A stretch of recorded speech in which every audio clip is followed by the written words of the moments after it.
I want to congratulate you with the upcoming release of the Screaming of the Valkyries.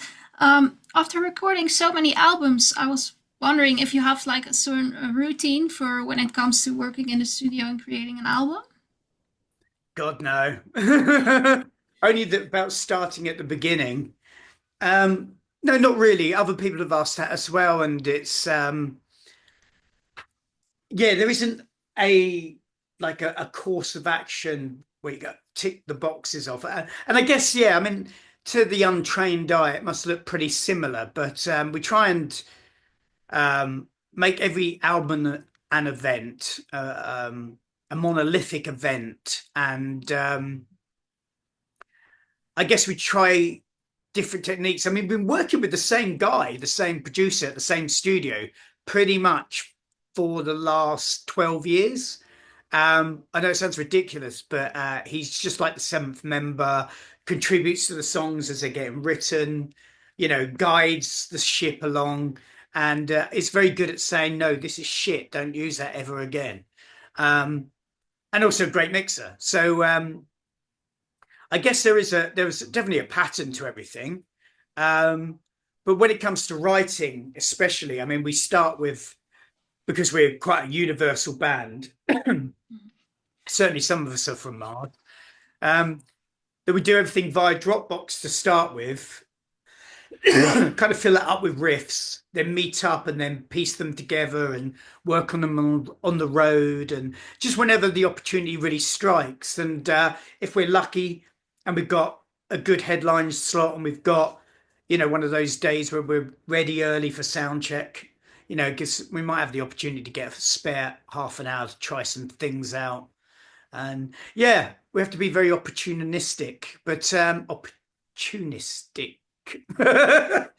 um, yeah, so basically, no, there isn't really a theme. And anyway, uh, there generally is a few albums between, and by then, bearing in mind that musicians' lives are like dogs, like every year is 7 years on the road. Um, that's a considerable amount of time to actually forget what the fuck you're doing. Yeah, all right.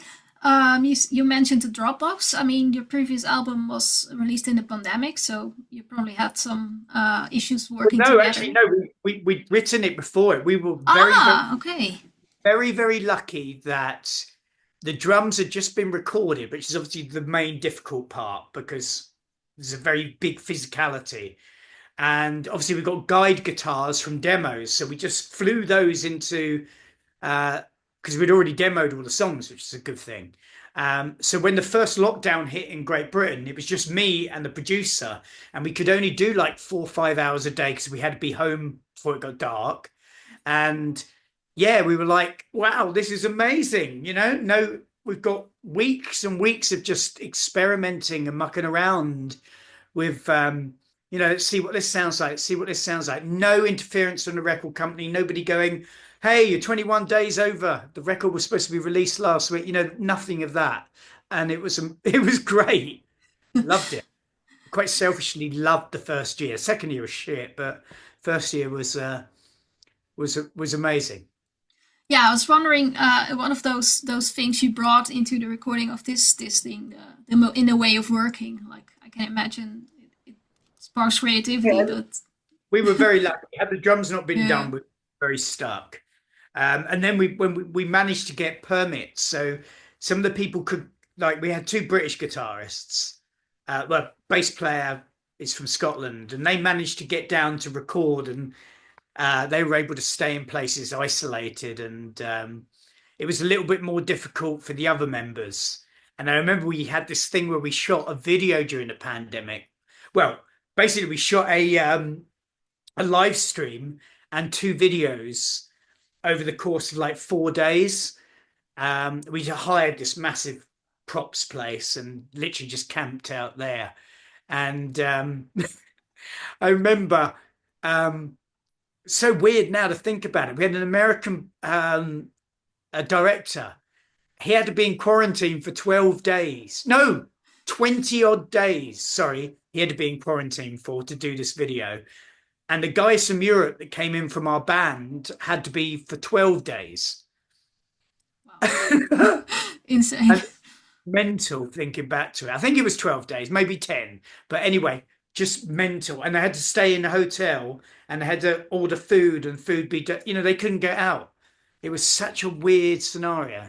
Yeah, I can imagine. Then the recording of this release must have been much easier compared to all that. And Yeah, well, you'd yeah. think so, wouldn't you? All right. If you look at this release, would you where would you say that if you look at the discography, people get most indicated to be close at? Like, what album comes close to that? Comes close to what, sorry? As The a, Screaming of the Valkyries. what from our back catalogue? Yeah. I don't know. It's just they're always it's a progression every Uh, album. I mean, this album does have a few passing nods back to.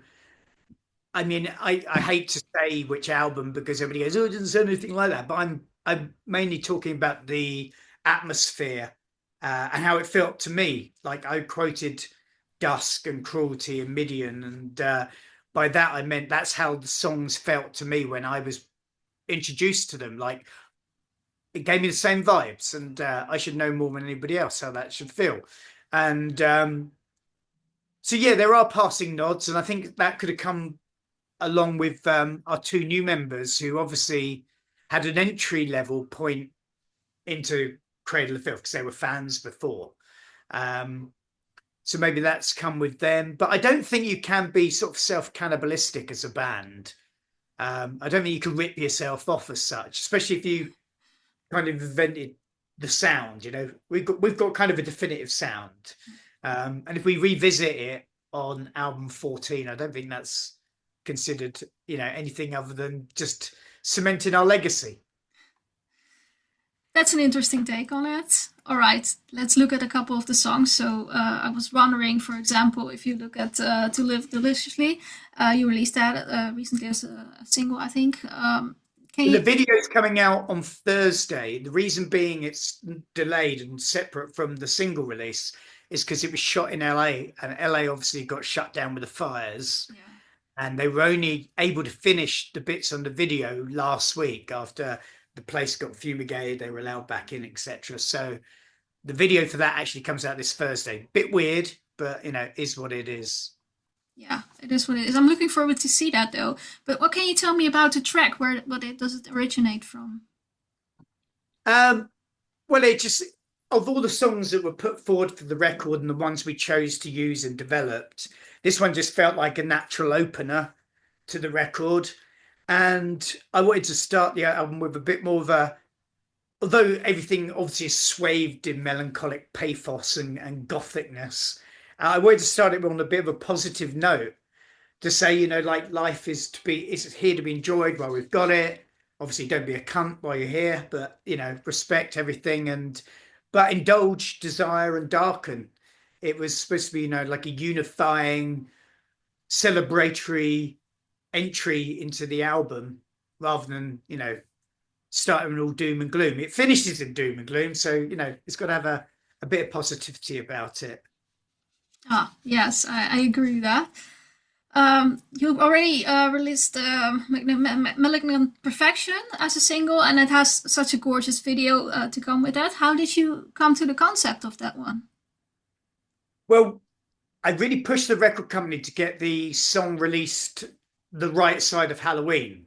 I mean, obviously, by thematically explores and celebrates the symbolism of All Hallows Eve, Samhain, etc., the Witches' Sabbath, and personifies it. And so I really wanted to get on people's Halloween playlists, and I thought it's a song about Halloween. The album's coming out, you know, there, and it's if you count backwards, we could actually. It's going to be a bit early, but as long as it sort of arrives for the day it's designated for, and it did. And when we came to do the video, I wanted the same vibe as well. I wanted to make it like a little trick or treat horror video, um, as in most cases, there's always a perversion in our videos, you know, or like a perverting, um, a metamorphosis, uh, kind of creeping corruption, a blackening, I suppose. Um, but yeah, that was the premise behind it. It just had to make a very visual, almost mini film that fitted the season. The people who would, you know, enjoying the song, it would marry with the song, and it would serve as a very good entry point into, you know, Halloween celebrations. Yeah, I think it's brilliant that you also have a bit of a longer song as a music video. You don't see that very often. It's often the shorter songs that I see as a very cinematic video.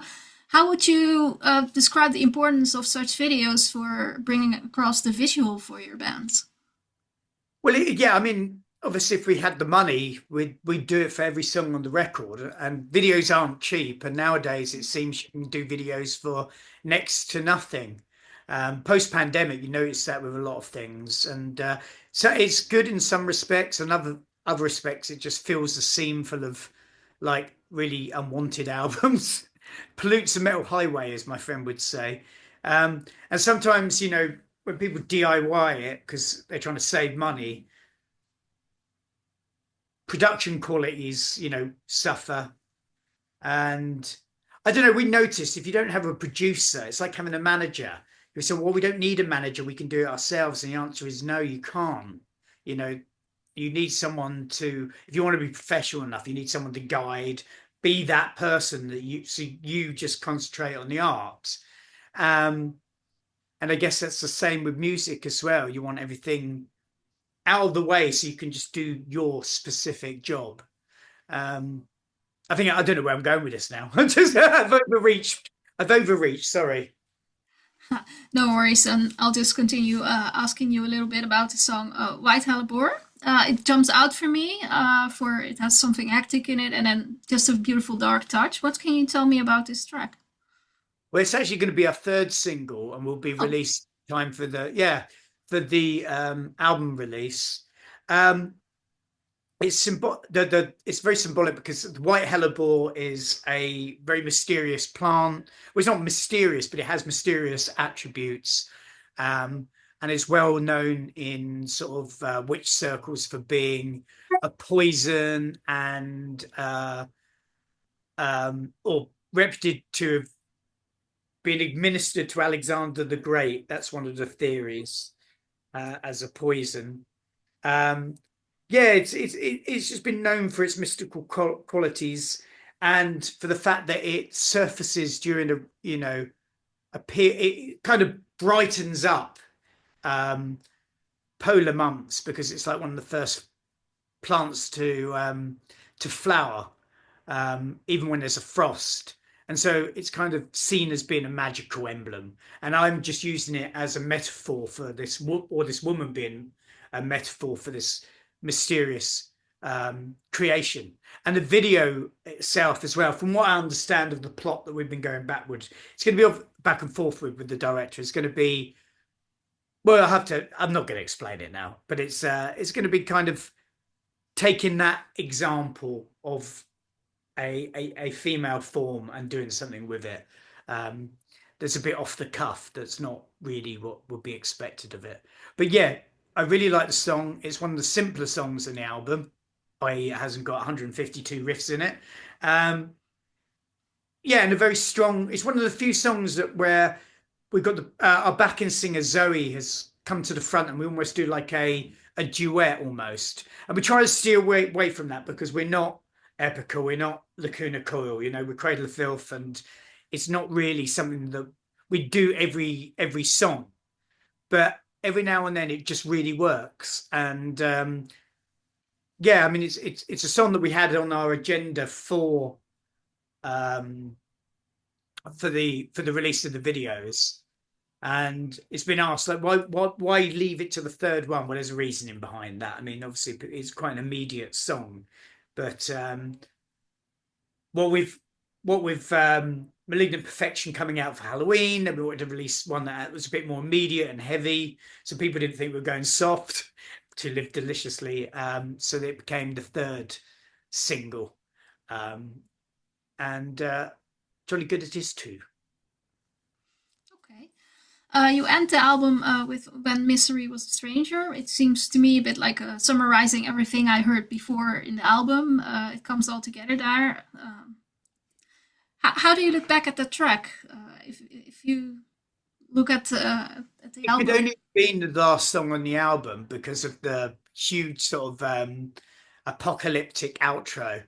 Um, and so with that in mind, it was written as the last song, whereas the album starts on a very positive note, it ends on a kind of reminiscing about better times. But the good thing about the track is in the track, it's happened, the end of everything's happened. Some insurmountable, incalculable, like uh cataclysmic event has happened. Whereas in real life, it hasn't quite. And it was based on the fact, and as is the title, because the title of the album is in the lyrics of that song.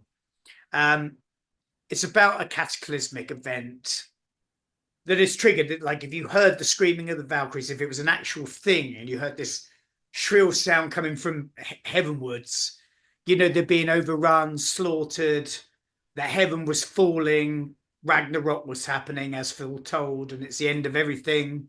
Maybe a renewal, a great renewal, who knows? But it's like staring at an atom bomb explosion. The inevitables happen. There's no escape. That's it. And it was inspired by the fact that somebody said, what with all the conflicts in the world, with Trump coming into power, whatever North Korea are doing, Russia, Ukraine, China, Taiwan, and Palestine and Israel, and all these, global skirmishes, they actually put us about seconds away from midnight on the doomsday clock.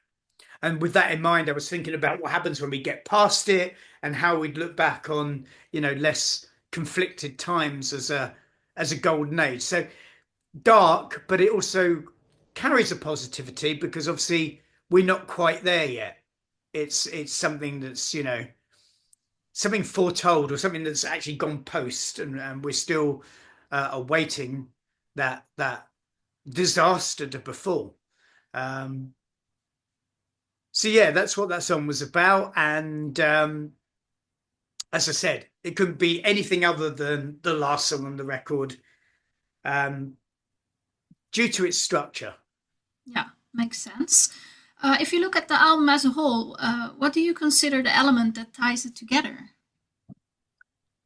Well, the modus operandi for this record was just to make an album that was completely catchy, regardless of how extreme it may be. And we tried to do as much as this on non omnis moria. Sorry, tongue tied today. Too many interviews. Is obviously a very different creature to Sanguine Draculae, for example. They're opposite two ends of the spectrum, really, but are both very, very catchy. One's very obviously morose, lovelorn, tragic, heartrending, and the other one's frenetic and stabby, vampiric, and yeah, just a very different kettle of fish, as we would say in England. Hmm. Okay. All right. You have some tour announced for with the album. You go to the Europe, you go to the US, and such. Which of these tracks do you expect to be the greatest live pleaser? Well, we've already played Malignant Perfection live, and know that's a good song. I don't know. We could play any of the songs from the album, but I should imagine "To Live Deliciously" and "White Hellebore" would be popular. We'll have to see. One of them hasn't been released yet, so we don't know what the take is on that. But yeah, it's always good when you can look back at an album and go, we can play all of these live because there's no filler. Sometimes, I mean, even don't hate to say, and I probably get loads of fucking hate mail for it, but I'm, even God forbid, the Black Album by Metallica's got a filler song or two on it, And I'm not comparing us to Metallica. I'm just saying that for Cradle of Filth, we feel like Cradle of Filth doesn't have a filler song. Um, but yeah, we'd be happy. Sometimes you write an album and there'll be a song you go, oh, I can't see us playing that live because it's 13 minutes long or something, or it's an instrumental, or maybe it's a bit too convoluted. But I could definitely say we could get away with playing all of these songs live, and I think they would all they would attract fans for for the catchiness, but all for different reasons. Like I've done quite a few interviews thus far, and favorite tracks have always there's been plenty of White Hellebores and there's been plenty of Malignant Perfections, but other people have named. I think we've covered all the songs in the album with what journalists have said have been their favorite or most outstanding tracks. Okay. Well, let's see what happens on the road then. I was wondering, I see a lot of bands nowadays going to very remarkable places to play, like historical buildings, like Acropolis, for example. Do you see that for you as a band as something you would do if the opportunity arises? Yeah, absolutely. We were going to be playing at one of the Dracula castles. That may still happen, but this was during the pandemic, and we ended up having to do it in a big studio instead. But yeah, obviously we I think bands who tour, quite I was going to say existentially. I mean, extensively. I'll want to do and find places they haven't been, or cool venues, or something very spectacular. Like, it's very popular to record. I mean, we've done it. We did it back in 2003. Record and sometimes play live with a full orchestra, for example. But yeah, I mean, yeah, there's only so many places you can play. I mean, there's a few places still on our bucket list. Iceland. I mean, I've been to these places, but never played at Iceland's, South Africa, Hawaii, United Arab Emirates, Dubai, that we haven't played. China, if they ever let us in. Yeah. Everywhere else we've played. Well, apart from Antarctica, we haven't played Antarctica. Fair enough. But yeah, I think bands are always looking for something exceptional. Yeah, makes sense. All right. The last question I have for you is: do you have any recommendations for our viewers? Recommendations, Yes, musical ones. for example. Yeah, it depends. I don't know. I might suggest that, and people go, "Yeah, we know that." I can only just go back on a few things I've been listening to of late. I've been listening to new Marilyn Manson album, which is actually shockingly good. More underground is a band called Fires in the Distance. They're very, very like early Paradise Lost, Anathema, My Dying Bride. Very melodic but morose. Big fan of Frozen Soul, Arclis, black metal band. Do a lot of songs about sleep paralysis and deprivation. Yeah, I've been listening to a lot of old stuff as well. Really getting back into my early 80s thrash metal as well. Yeah, and soundtracks. So yeah, recommendations are probably are not a huge many of them, because like I said, I've been revisiting stuff. Oh, and Cradle of Filth's new album. How could Of I forget? course. Yeah, Yeah. But definitely people check that out. people probably will check it out if they're watching the interview anyway. Cool. All right. I want to thank you for your time, and My pleasure. hopefully we'll see you somewhere on the road. Yeah, absolutely. Thank you All very right. much. Thank Do you. take care. Bye. Cheerio. Bye.